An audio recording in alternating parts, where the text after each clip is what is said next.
Hello guys! Welcome sa panibagong nating video tutorial at ang video tutorial natin ngayon guys ay ituturo ko sa inyo kung paano i-set up yung pag-live gamit ang screencast. Kasi ngayon guys, very trending ngayon ang paggagamit ng mga screencast live kasi gawa ng mga busy tayo. Kasi itong screencast na to guys ay pwede nating iiwan yung pagla-live natin habang tayo ay nagtatrabaho at tuloy-tuloy yung views at dagdag watch hour din sa ating mga channel guys. Kaya tara, umpisa na natin.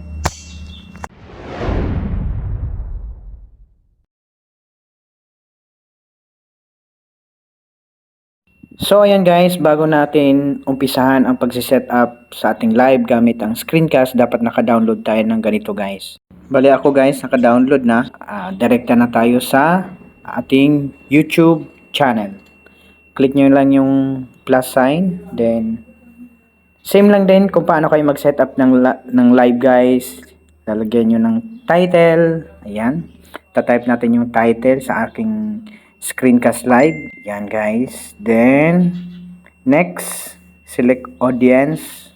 Bali, i-click lang natin yung no, it's not made for kids. Ayan, same lang din guys kung paano tayo nag-set up ng actual live natin.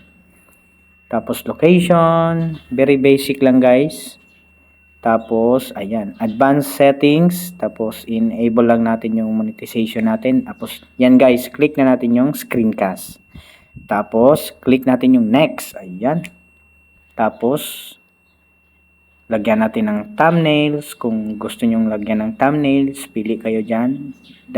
Magdadirect yan sa mga photos natin kung anong gusto nating ita-thumbnails. Ayan guys, tapos na. Then next, click natin yung next, ayan. Tapos got it. Tapos guys, ayan. Tapos yung dinownload guys nyo na gallery, kaya yan yung gagamitin natin guys, kasi yan yung tutulong sa atin sa pagtuloy-tuloy sa pagpi-play sa ating video. Kaya kahit iwanan natin guys, tuloy-tuloy pagpi-play yung live natin. Yan yung i-click nyo guys, yan. Click nyo yan. Tapos allow limited access.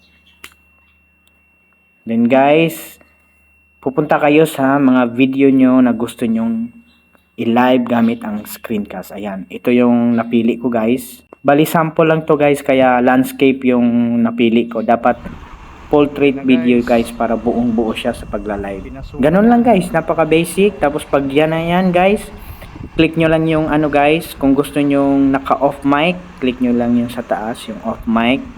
Pero para sa akin guys, mas maganda yung naka-on mic para mas marinig ng mga viewers natin yung mga nangyayari sa ating live.